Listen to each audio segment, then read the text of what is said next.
Welcome to Through the Bible with Les Feldick, a 30-minute walk through the Scriptures, teaching in-depth Bible truths that change people's lives. Now, here's your host, Les Feldick. It's good to see everybody in again this afternoon, and once again, for those of you joining us out on television, we trust that unless you're a brand new listener, we're just an informal Bible study, and I'm always stressing the informality of it because, after all, we've got coffee cups on the tables, and we're not associated with any particular group. We're strictly non-denominational. I can't find denominations in this book. I just can't find them, and so we'll just teach the Word, and we'll just sort of let it, as they say, let the chips fall as they may. And again, we always like to thank our listening audience for your prayers, for your financial support. I think this last month is one of the best months we've ever had. And for most ministries, summertime is the doldrum. But you've been faithful, and we just thank the Lord for each and every one of you. All right, it's a Bible study, so we're going to go right into the book. And our last program, for those of you watching week by week, it was just last week. And someday down the road, these programs will be coming on daily.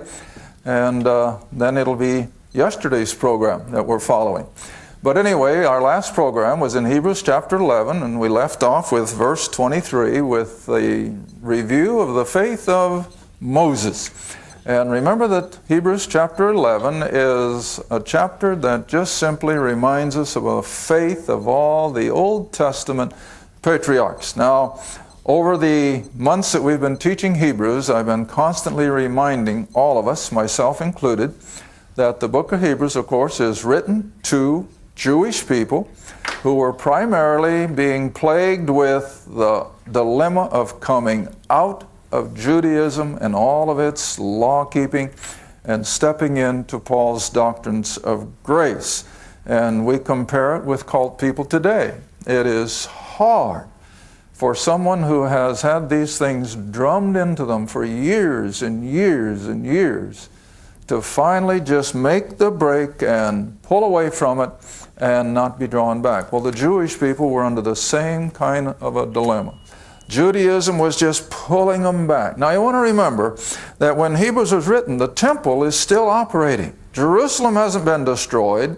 The temple is still operating, and all the sacrifices. See, that's why he said back in chapter 6 that if they were to go back into it, those sacrifices had no validity whatsoever, even though they were still doing it every day. But now, as I feel, Paul is the writer of the book of Hebrews. Paul is going to appeal to his Jewish readers or listeners that on the basis of all the Old Testament patriarchs, it's always been by faith. Always. And a lot of people will call and ask me, well, what was the basis of salvation back in the Old Testament? Well, it's always been by faith. Not faith plus nothing like we are today, but it was always based on their faith first and foremost.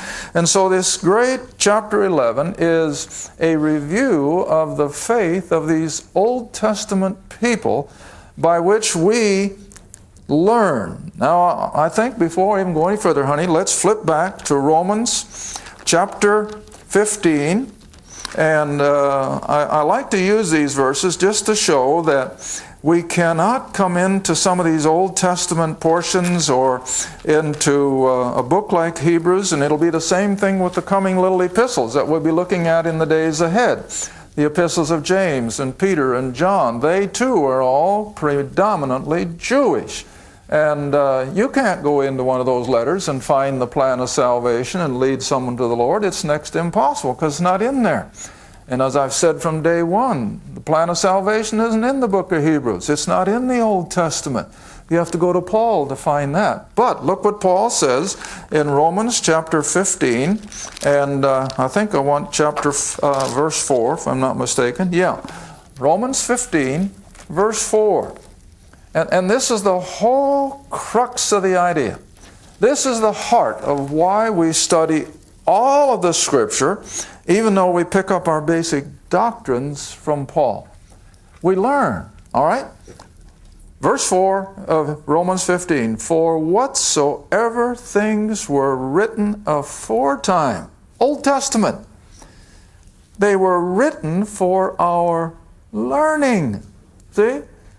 Because even though we are saved by faith plus nothing, yet our faith has to rest on all that's gone before.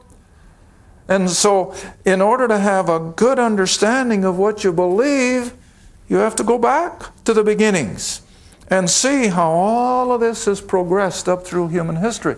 And so this is why Paul says, all these things were written for our learning, so that you'll know why you believe what you believe. All right, so all these things were written aforetime for our learning, that we, through patience and the comfort of the Scriptures, might have hope. Well, that's the whole purpose then of studying all these Jewish portions of our Bible. All right, so now then, if you'll come back to Hebrews chapter 11, we'll move on. And now it's by faith then, verse 24, that Moses, when he was come to years. Now, we in the English-speaking world, we immediately think of what age? 21. But it wasn't 21 in the case of Moses, it was 40. When Moses was 40 years old, after having spent those first 40 years in the house of Pharaoh as the son of Pharaoh's daughter, remember, picking him up out of the river Nile, 40 years he had been living as a son of Pharaoh. Now again, got to go back to Acts, honey. Go back to Acts chapter 7, that great dissertation by Stephen. And Stephen picks up with things that were left out in the Old Testament account. And that's why we have to look at some of these other portions. In Acts chapter 7, you might as well jump in at verse 20. Acts chapter 7, verse 20. All got it? Acts 7, verse 20. And remember, Stephen is rehearsing all this to the nation of Israel, which of course they're going to reject and they're going to stone him by the time we get to the end of the chapter. But here's what he says. In which time, that is after the pharaohs and after Joseph had died, in which time Moses was born, was exceeding fair. We covered that in the previous verse in our last program. Nourished up in his father's house 3 months, that is his legitimate parents. And then when he was cast out, that is in the little ark out on the river Nile, Pharaoh's daughter took him up and nourished him for her own son. Now look at verse 22. As a son of Pharaoh's daughter living in the palace, Moses was learned, or today we'd say educated, in all the wisdom of the Egyptians, and was mighty in word and deed. Now, you've heard me say this on the program over and over. In antiquity, Egypt was the United States of that period of time. Egypt was the consumer nation of antiquity. Egypt was the high point of civilization. So Moses isn't stuck in some antiquated pagan, uncivilized society. It's a thriving economy. They're building. They've got tremendous military. And for their day and time, they were the innovators. They were the scientists. And you see, the Scripture tells us that Moses was educated in all of that. He had everything going for him. And on top of being the son of Pharaoh's daughter, of course, he got all of the perks that went with it. The lifestyle, the sumptuous living, the banqueting, the beautiful women. Just like our pro athletes today, you know, there's nothing withheld from them. Well, it was no different back here, probably even more so. And so Moses had all of this at his disposal. Non-scripture information tells us that he was probably even a civil engineer. They think Moses was probably one of the movers and shakers of building some of the cities of Egypt. Tremendous individual. All right, now come back to Hebrews, and I'm doing all this to show what Moses turned his back on. All right, 11, verse 24. So Moses, when he was come to years, or when he was 40 years of age, having been educated and enjoyed all of the good things of Egypt, and when he was come to years, he refused to be called the son of Pharaoh's daughter, choosing. Now, here we come to what people are confronted with today, and what is it? Choices. Choices. People will call that they've got a loved one or someone that's a drug addict, or is this, or is that. Well, how did he get there? Choices. Bad choices. But you see, every human being, every one of us have been faced with choices. We are what we are by virtue of what we have chosen to do. All right, Moses was no different. These people were just as human as we are. They too had to make choices.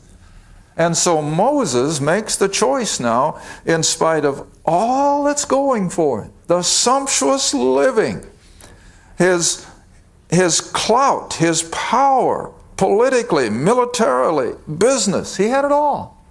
Second man in Egypt. But now he makes a choice. And so when he came to years, he refused to be called the son of Pharaoh's daughter, choosing rather to suffer affliction with the people of God. And I'll add the word rather than enjoy the pleasures of sin for a season. You see why I made reference to our present day athletes and how all of the pleasures of the immoral world are at their disposal? It was no different. Moses had the same thing. And he had all the opportunity for the pleasures of sin. And let's face it, especially during the youthful years, sin can be pleasurable. Oh, it's going to take its toll sooner or later. But while they're in it, they think they're having a good time. And Moses was no different. But when he was 40 years old, right at the prime of life, what does Moses choose? The other direction. And he turns his back on all the sumptuous living, all of the sinfulness that was at his disposal, and he chose rather to cast his lot with the people of God. Now, even for young people today, that's not an easy choice, is it? We sometimes wonder why our kids are so reluctant to choose the Christian lifestyle. Well, that's not where the exciting pleasures lie. Not for the time. But that's when a lot of times they make wrong choices that will lead them deeper and deeper into these situations from which they can't withdraw. But always remember that the Scripture is so adamant that we are faced with choices.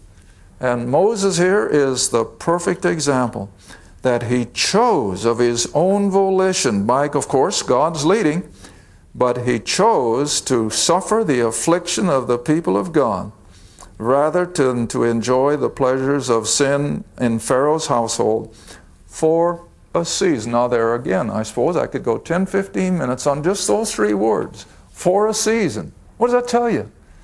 Sin can be ever so great for a little while. But how do most of them end up? Suicide, alcoholics, drug addicts, sleeping under the bridge. How many of our successful athletes especially end up poverty-stricken? Why? They enjoyed the pleasure of sin for a little while, but it doesn't last. And then they pay the wages of it. Well, you see, Moses was in the same thing. He could enjoy the pleasures of sin for a little while. But, now go into verse 26. He esteemed the reproach of Christ. Now you got to remember that the word Christ, we do not have it back in the Old Testament. In other words, when you read about Moses in Exodus, you don't see the name Jesus Christ. But it's the same person. Jehovah was the same person. He was in his Old Testament economy, but it was the same person of the Godhead that was dealing with Moses and the patriarchs as deals with us today. Today, of course, we now have the benefit of that finished work of the cross, but nevertheless, so far as his operating out of the Godhead, the person of the Godhead that dealt with Moses was the same one that we deal with today. And so that's why the terminology is correct. that Moses esteemed the reproaches of Christ greater riches than the treasures of Egypt. Now, don't lose sight of the fact. Egypt was the America of its day. They lived sumptuously. They knew how to live, as we say, high on the hog. And they knew how to throw fancy banquets. They knew how to dress with beautiful clothes. They had all that going for them. And yet Moses turns his back on all that and aligns himself with the slaves out there in the brick kilns of Israel in Goshen. Quite a choice, wasn't it? Quite a choice. And yet the lesson for us is it's no different today. And oh, if our young people could just realize that Moses knew what he was doing when he esteemed the riches of Christ as a greater treasure than the sins and the pleasures of Egypt. And why did he make the choice? The last half of verse 26. For he had respect. He suddenly got, I think, a spiritual understanding of the recompense of the reward.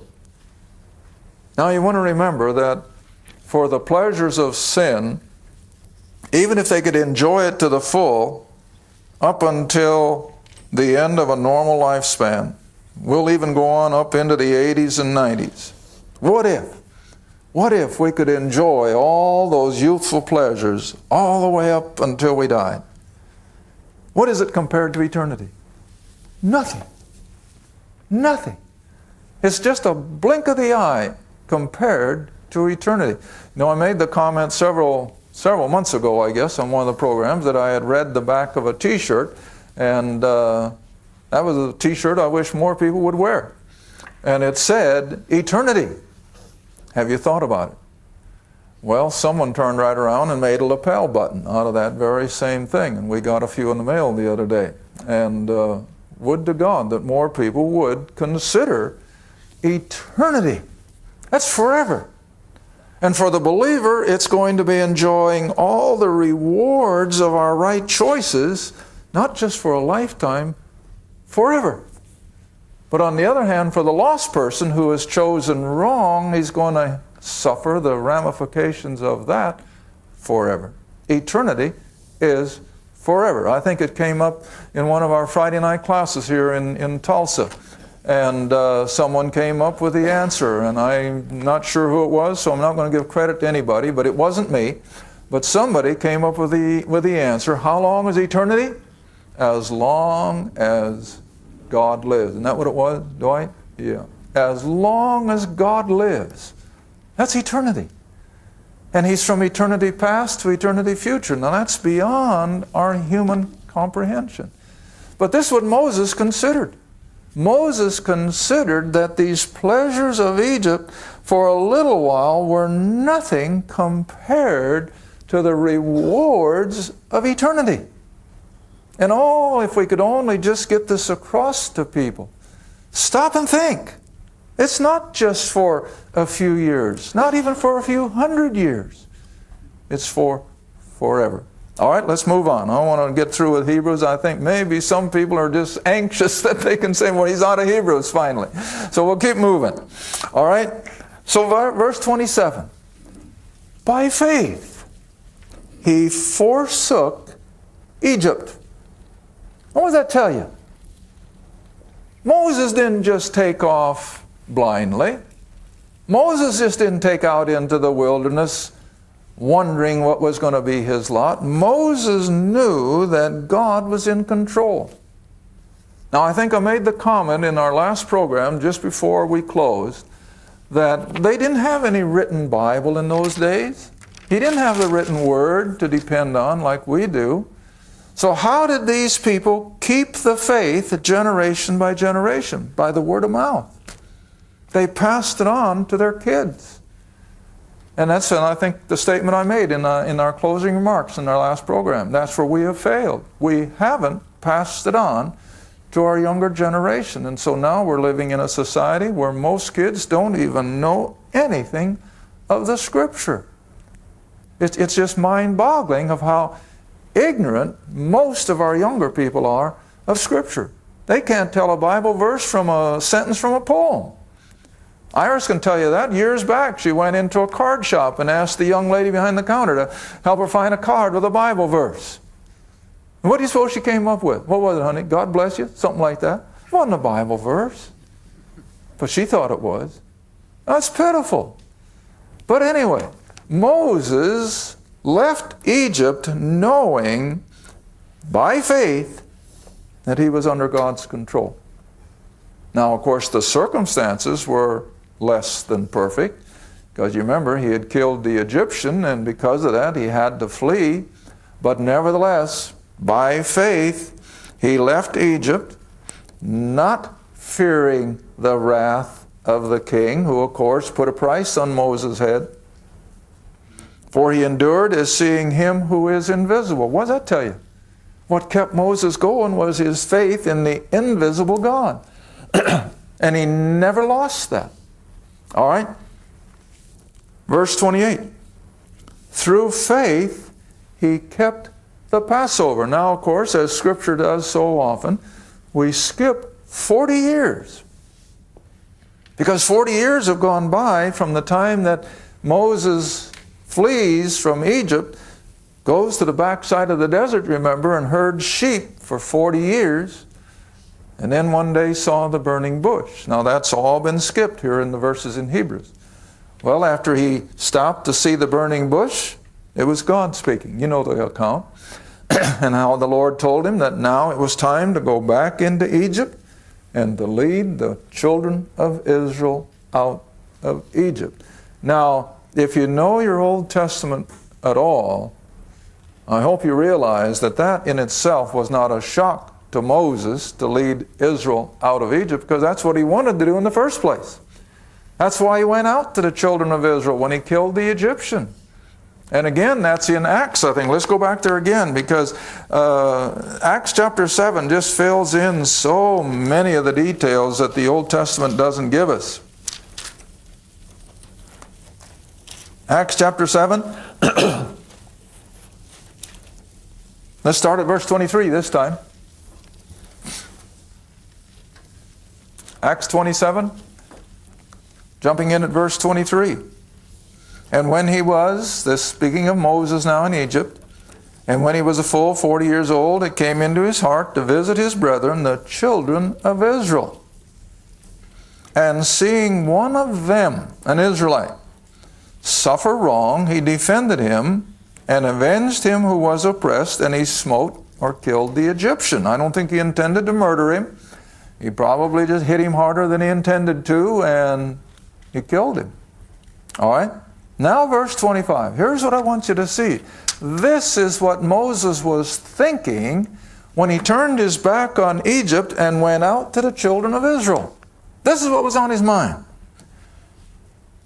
For he supposed, he thought, that his brethren would have understood how that God by his hand would deliver them.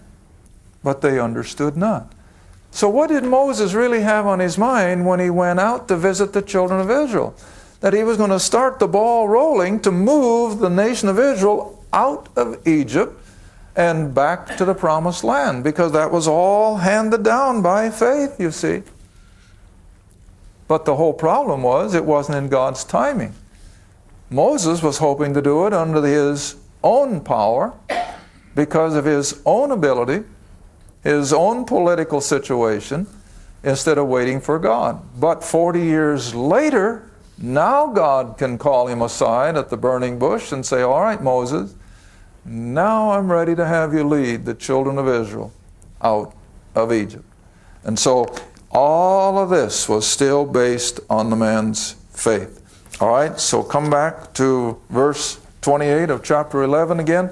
And after skipping those 40 years on the backside of the desert, we skip that time of the plagues with the pharaohs there in Egypt, and we come down to the last event that Israel experiences in Egypt.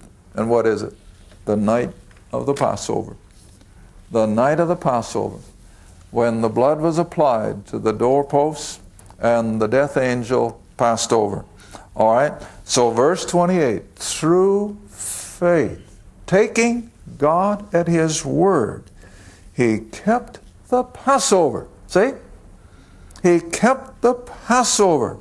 And the sprinkling of the blood, which we know from Exodus was simply taking a piece of hyssop, dipping it in the basin of blood, and applying it to the two side posts and the lintel. And here it's just referred to as the sprinkling, but it was the application of the blood of that Passover lamb, and it is what caused the death angel then to pass over the houses of the Israelites. Now reading on in verse 28, lest he that destroyed the firstborn, that is of Egypt, all the firstborn of Egypt, remember, were stricken, but the blood of the Passover lamb kept the death angel from touching them. Now again, what did it take to take the lamb's blood and apply it to a doorpost? Faith. Faith. They had nothing else to go by. But God had said, if you apply the blood in such and such a way, as the death angel is striking the firstborn all across Egypt, if I see the blood, I'll pass over you. And so what was the basis for putting the blood on the door? Faith. Faith. They had no other way of knowing. They had no way of knowing that that death angel would pass over, but they took God at His word. Now you see, we come right back to that same concept today. Over and over I have to ask people, are you trusting nothing but that finished work of the cross? Or are you trusting your denomination? Are you trusting your local church? Now there's nothing wrong with all those things, but they will never save anybody. Our faith has to be in what God has said. And what has God said? That when I see you place your faith in that finished work of the cross, you're mine. And we take that by faith. But oh, it's so hard. It's so hard for people to say, you mean I don't have to do this? I don't have to do that? No. You do only what God says to do. But oh, human nature says what? But I've got to do something. No, we don't. Thank you for watching Through the Bible with Les Feldick. Through the Bible is a partner-supported ministry. If this program has been a help to your study of the Scriptures and you'd like to see others enjoy the teaching, your support would be greatly appreciated. Write to us at Les Feldick Ministries, Route 1, Box 760, Kinta, Oklahoma, 74552.